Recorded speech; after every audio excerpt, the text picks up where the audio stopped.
Ndimafuna tilandilani ku program ya Sports Arena pano pa Times Television, nthawi imene timakhala tikuyang'ana kuti nkhani za masewero zikuyenda bwanji. Mpulogalamu iyi muli ndine Danger left winger Williams Gondwa. Mlendo wanga ndi Twaha Chimuka. Kwambiri tiunikiratu timu ya mpira wa miyendo ya atsikana ya dziko lino ya Scorchers imene yazigulira malo ku masewero otsiriza a mpikisano wa Africa Cup of Nations. Scorchers yagonjetsa Angola mkati mwa sabata imeneyi ndi zigoli zokwana ziwiri kwa chilowere. Kukubweranso masewero aja a Derby Bullets ndi Wanderers ku Kamuzu Stadium, Sivo ndi Silver Strikers ku Bingu National Stadium. Komano Derby iyi kapena kuti madaba amene wawa ndi aja amu mpikisano wa FDH Bank Cup, kuti amene adutse ndi imeneyi ayenda motani. Mpikisano wa TNM Super League wafika pa chindeyinde. Timu ya Bullets yachoka pamwamba pa Super League, ndipo pabwerapo timu ya Mighty Wanderers kusala ndi kupambana atagonjetsa Songwe Border United 2-0. Komanso tikaona mpikisano wa Super League zinthu sizikuyenda ku matimu a Tigers, Mzuzu City Hammers komanso Songwe. Izi ndi zina mwa nkhani zimene programu iyi ikhale ikuunikira, ndi ndikukupemphani kuti tikhale limodzi.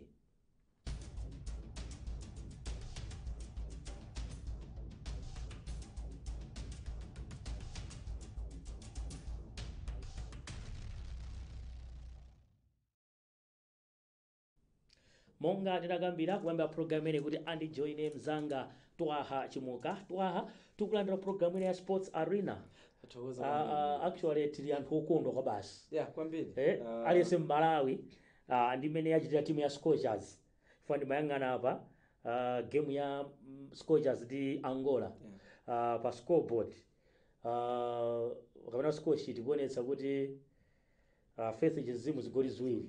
Timayembekeza kuti mwina atabisa akhala ochinya pa masolo amenewa, koma kubwera kwa Faith kuti mu Scorchers muli talent inaso kuposaso imene timayembekezerayi. Scorchers imanena kunena kuti vuto omwe tili nalo kuti imene ndi defense. Okay. Yeah, kumbuyo kokha ndi kumene ndikakhala sikumandipasa chilimbikitso chenicheni, chifukwa chonena kuti tikoma ndi matimu amene amakhala ndi nzeru pochinya, amati akangopeza mpira ma areas ena ake timakhala kuti tatani, timakhala kuti tini ma chances ochuluka ochinyisa. Komano kuchoka pakati kupita kusogolo, we are very very talented. Tili ndi osewera ambiri. Ati ndi timu yopsaso kwambiri. Yeah, you talk of Tabitha, ajina Faith Iwa, ajina Rose Gabriel, ajina Tendai Sani, Temu Achawinga, Vanessa Chikupila, yes. ajina Sabina Tom, Tindi, ajina this one Asimenye Simwaka. We have a lot of players amene amasewera ma advanced positions kuti they can score zigoli. Komano tikachoka amene popo kuchoka mbuyo kupita kuchoka pakati kupita kumbuyo kundomene pamandipasa nkhawa kwambiri, chifukwa ma players ambiri amene amasewera ma positions amene wawa ambiri mwayo they are not my elite players. Sana mizani ngwana njifai konta timuone even kwathu kunoko, when we want to export my players kwambiri we export my advanced players, ma player oti amasewera ma positions za kusogolo, ma positions za kumbuyo kwathu kunoko. It has taken time kuti tipange export even men's and women's combined. Mutati muone last defender amene tinapanga export kuti ndi contract timu yabwende kugula ndiye kuti ndi Charles Petro. Ena onsewa achina pakati pa achina Nixon Nyasulu, achina Gomezani ngopita ulere ku Zimbabwe. Komano kuti ma players kuti ma defensive players kwathu kuno kuzikutivuta padakali pano kupanga produce izi ndeti kuzaneko chonga. Ma attackers we are doing fine. So Scorchers, yes, they did good on the day. I think tinazipasa toka mwai, especially pamene tinapezeka tutapita ku Angola and kupeza kuti akwanisa kupanga defend that game away osanyisa chigoli china chili chonse. Pamene tinazipasa advantage kubwera kuno we had my chances ngakhale kuti anzathu noona ngati game yapa khumweja asika natana ndi phoma kuti achinye ngasi amadziwa kuti kwetu kuserera pakomo and mwai wathu kuti tingapanga qualify ndi umenewo, and iso chinakhala chinthu chokhumudwitsa kwambiri kwa Tabitha ndi Temwa kulephera kupanga qualify this time around. Yeah, kwambiri chifukwa chonena kuti makamakaso kwa Tabitha kwambiri. Okay. Yeah, for a particular reason yonena kuti mukamuona Temwa atakuyima apo ndikunena kuti I have a medal ya gold ya national team. Tabitha cannot produce that. Yeah, but Temwa was part of the Kosafa captain of the team ku Kosafa and 2022. 2023 that was that okay, was 2023. So atakutusa that gold medal temwa sangatani Tabitha sangatani produce that medal. So anali ngati kuti no ali ndi weight yayikulu pa mapepa akake unena kuti nanenso what legacy yomwe ndingathe kusiyana chani the national team. So this was the opportunity ya Tabitha nayenso kuti akhale ngati kuti wapanga answer kuti nanenso let me leave a mark mu team imeneyi, and she did that to provide the 2 assists a game manager. And if you check even my goal scorers Tendai Sani and Faith Chinzimu na mana ajini against Angola, then you look at those two Faith akusewera is it Sweden the Gotham is a very powerful team yoti masewera mu Women's Champions League. In fact she's been playing this year mu Women's Champions League. Then nayenso mukamuyangana Tendai Sani of course akusewera ndi amati ZFC ya ku Zambia. Team yo technical team yo bayo kasimu chita muno kumatemwa Tendai as a player she's doing good because kuma games amene asewera I think panopa asewera games 9 team yo chinya zigoli 6 iyo chinyapo zigoli 4. She's good yeah. as a striker. So you can tell when kuti ngati squad we have the players komano just some few positions omwe pano meta ban qualifying aponza kukonza pagolo ndi ma defenders. Now tikupita ku Morocco March ndi April 17 March to around 4 April. Qualification ndimene for the first time mbiri ya Malawi kuti no timu ya mpira wa mendo yatsikana yapanga qualify mbuyomu timongera kuyambirira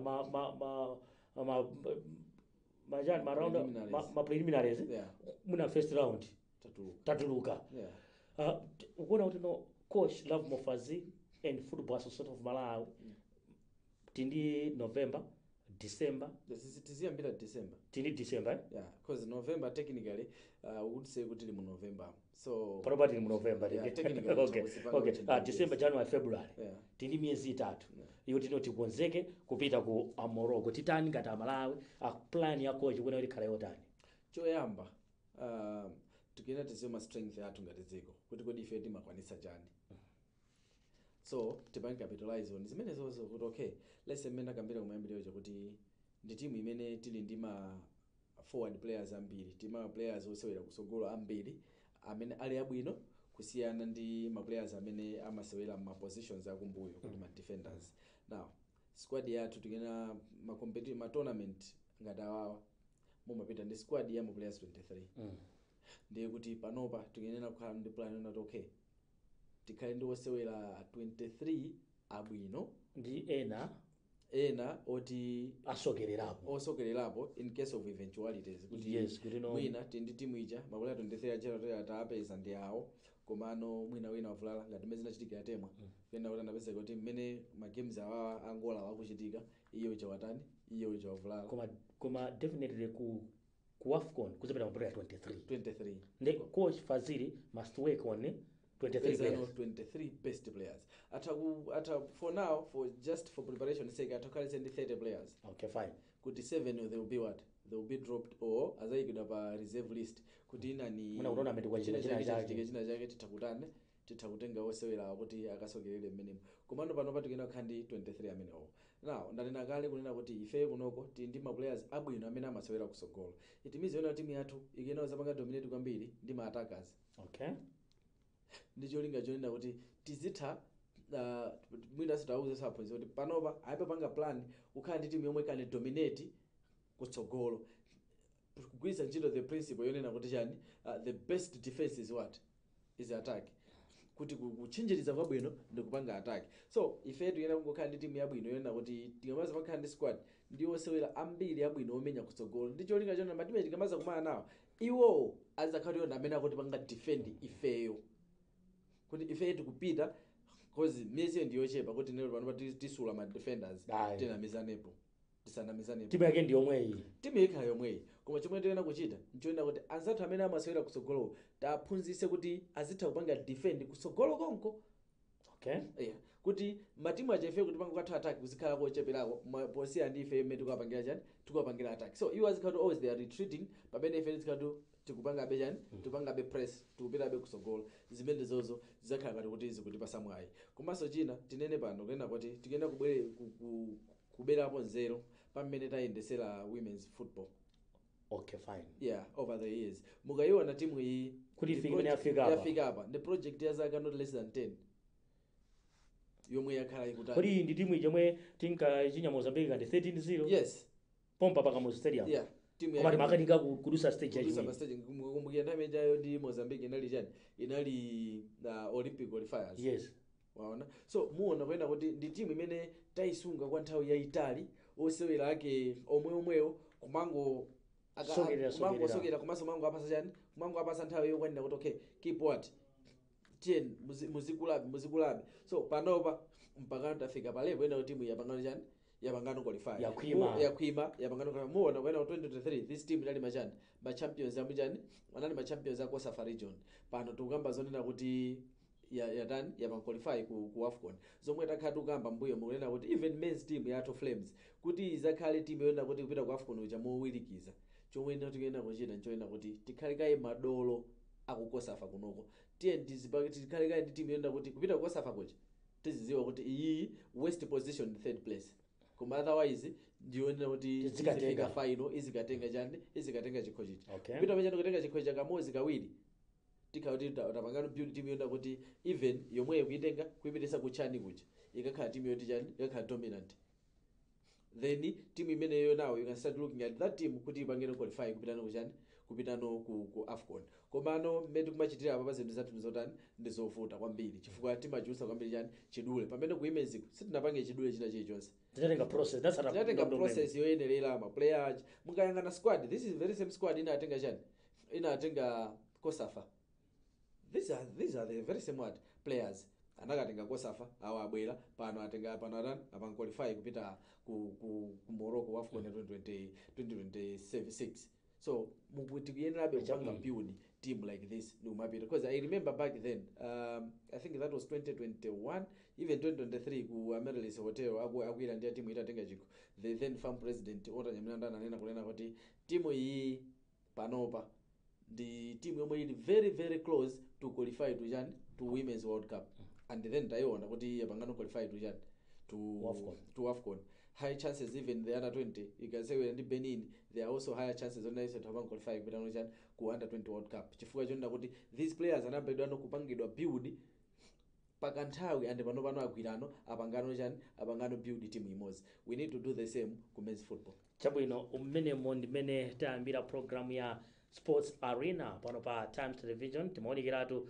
timu ya mpira wa miyendo ya atsikana ya Scorchers timu iyi inali ndi masewero mkati mwa sabata imeneyi ndipo yapambana ndi zigoli ziwiri kwa chilowere kugonjetsa timu ya Angola ndiye zateremu ndi kuti Malawi yapanga qualify kuti yafika kuma finals a AFCON kwa nthawi yoyamba chiyambireni ndithu masewero a mpira wa miyendo maka kuno ku Malawi ndiye tufati pitirire ndi program ya Sports Arena powunikiratu masewero amene alipo kumathero a sabata ino kuli masewero aja andime ya semifinals ya FDH Bank Cup kuli Lilongwe Derby Silver Strikers ikuma ndi Silver loweruka pa Bingu National Stadium ndipo la Mulungu likudzali kuli game ya Mighty Wanderers ndi Nyasa Big Bullets pa Kamuzu Stadium ndiye tikuchokera kunena kuti a Bullets akuchokera kugonja ndi Wanderers 3-0 mu TNM Super League. A Bullets akhala kula masula amenewa atachoka pamwamba pa TNM Super League atachotsa Wanderers wambana mkati mwa sabata imeneyi ikone kuti no ndi weekend imene FDH Bank ikhadi nkhani zambiri yeah kwambiri FDH tiyambe bwatani Lilongwe Derby kapena ni Blunder atakona kasi ya UCD tiyambe Lilongwe Derby yes Silver Strikers kuti ya Blunder Derby takhani nthawi zambiri nkhani nthawi ya imene ati pachema pachema semifinal masewera akhala otentha chifukwa chana this is the first time Silver Strikers akukumana mu FDH semifinal ndimengati imeneyi yeah I think it's even overall Yes. I don't remember kuti anakumanapo anthu awa mu league kuti mu cup iyi kuti we have Lilongwe Derby mu FDH komanso this is the first time imene takhala ndi mu semifinal kukhala ndi the best 4 ya ku Malawi football because potenga ndi history ya ku Malawi these are the top 4 teams kuyambira kalekale you have Bullets, you have Wanderers, you have Silver Strikers, you have Silver. tikatero basi That is the top 4 ya Malawi. Okay, fine. Hierarchy ya Malawi football. ndi imeneyi Matimu agenda amene wawo. Kena kumabwera china Red Lions, anadwala pano achina Tigers, ena anatisiya kumpira wa ku Malawi komano tikayangana kuti the top ndi matimu ake amenewa. So this is the first time ndiye kuti FDH panopa ali ndi ntchito yena kuti agulise game imene kulilongwe, agulisenso game imene ku Blantyre, akuyenera kuti kulilongwe padakali pano as we speak kuti it's a matter of hours kuti Saturday liyambe, technically Saturday liyamba si usiku uno ndiye kuti li mamawa wachani wa Saturday. Ndiye kuti panopa kulilongwe Blue FDH has to be everywhere. Komanso ndiye kuti mumzinda wa Lilongwe the noise yona kuti the big derby is here. In fact twaha derby kala chikoka ifoti no tikerenga Silver Strikers ngakhale atuka mu CAF Champions League koma they performed well. Yes. And so ndi kachigorana akanira kusapeka chakamona matimu yetu kwene kuti no ndi amphamvu. Look at Sivu kutaka ndi magame angati. Sivu last time ina lose a game ati mu June. Yes. Ndikuchoka June mpaka na pano pa November October end. Sivu sinaluze po game. In November. Game ili pa November. Shawi. Ukunori fa pakati pa. Amwe inafika point no Silver ndi Silver ndi CWS ya Lilongwe ya. Chifukwa Sivu inafoka kwambiri. And this time around FDH Bank Cup yabweresano mpikisano papa live pakati pa matimu awiri amenewo. Komanso mwina tikayangana history, I think wina akatha kubwera ndikundipanga correct. Last time Sivu ina atenga chikho 2015 achina Kangunja kumenya mpira, pana achina Kangunja anasiya kumenya mpira, achina John Langes anasiya kumenya mpira. So patenga nthawi Sivu yapano pai ikuyena nayenso iwonese kunena kuti the past 10 years sanatengepo chikho iwo wakuyenda kukhala woyambirira. By the way ndi timu yochokera ku OPC akuyenda atenge chikho chakachipitise kwa IPM kuti ifetu tilipo. This is the welcome jani. Yes. Komanda zimene kuti ziteke akuyenda kuyambira pati pamene akuyenda kuyambira pamene pakuti ifeyo we are a team that is capable of competing afike ku final, then whoever they are going to meet in the final possibly game winner tawazakhalira ku Lilongwe, they will have an added advantage if they are playing at home. So matimu onsewo apapa aku Lilongwewo ali ndi stake. Okay. Chifukwa akuyenera kutionesa kunena kuti yes tapya and we are ready to what? We are ready to perform. Tatiye tione Blantyre derby. FDH Bank Cup yatibweresanso Blantyre. Sikuti kakhale koyamba matimu a Bullets ndi Wanderers umana mu FDH Cup akumana apo. Koma where we are coming from? We are coming from history wise Wanderers ndamene ali ndi score to settle.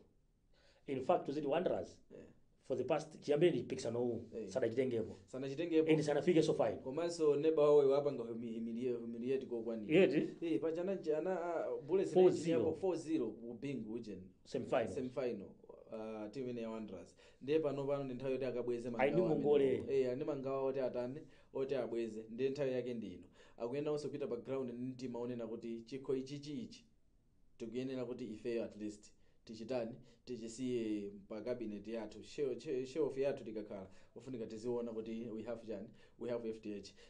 FDH is more connected to Wanderers than Bullets in terms of kochokera, koma in terms of kuti ochiwina it's more connected to Bullets. So now Wanderers they akuyenda kubwera kunena kuti yayi chikho ichi chinafeso tichisunge and akhala masewera osangalatsa ifa kuti Sunday lomweli anamenyedwa Bullets anaikuntha ngati pali ba speaks angapo. Wanderers uchinya Bullets 3-0. Wanderers uchinya Bullets pa number 1 mu Super League. Kukuma anayonso weekend ine kuchokera so no taina yake sa Bullets wa atatichinyabonso kuti tilepere kufika final. I think pali excitement komanso kupalikiza pamene pali njala yonena kuti now Bullets yagonja ndi Wanderers mu league. The pain is not that much. Yes, it's painful to lose against neighbor one. Zimenezo it's uncheckable. Koma nkhani ili pachabonena kuti game yake atipeleka ku break. Atipeleka ku break na kuti zaoneno za game imene ya mu Super League. Ifa iso ndi Super League na 10 hazo kwapiri mutingo malize for sanda about 5 minutes 6 minutes kuti malize mpira wa deno ngati mungo ti join kumene mukuonera ndi program ya Sports Arena pano pa Times Television. Tufuna tipite ku break tikabwerako tiunikire mpikisano wa TNM Super League.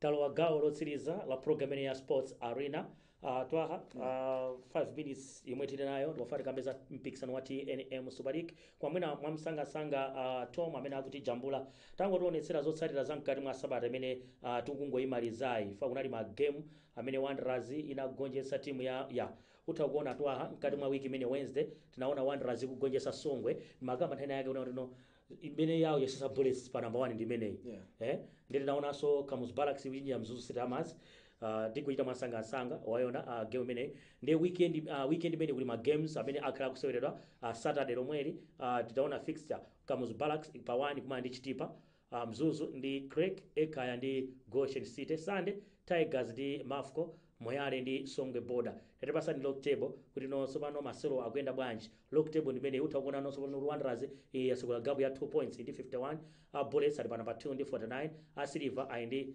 39 points temwa msangasanga tikaona pasipo twaho twakuona kuti no pali Goshen City Dedza Dynamos Mzuzu City Hammers ndi Songwe awawa ndi kuti no ligi kuti therero ndio tawa basa kutani akutuka ndeti top 3 yathu jandai kamba icha komabe mafati oneso za ma clean sheet apale ma goalkeepers amene akulimbirana tatuonetsa Tom zimenezi ma clean sheets am Super League ipereka picture yotani technically zibonesa kunena kuti tini ma goalkeepers abwino goalkeepers akuchita bwino ndikuti defensive wise mu Super League matimu yake yes apopo ndi kuti titakutengerana pali ma factors angapa amene tingayang'ane tikafuna kusankha the best goalkeeper okay one muyang'ana team two muyang'ana game mwina mutakuyang'ana zosiyana cause Dalitso Khungwa apopo technically ndi he is the best goalkeeper of the 5 potengera ndi number of games wasewera ma games 12 wachinyisa ma games awiri okha okay fine 10 games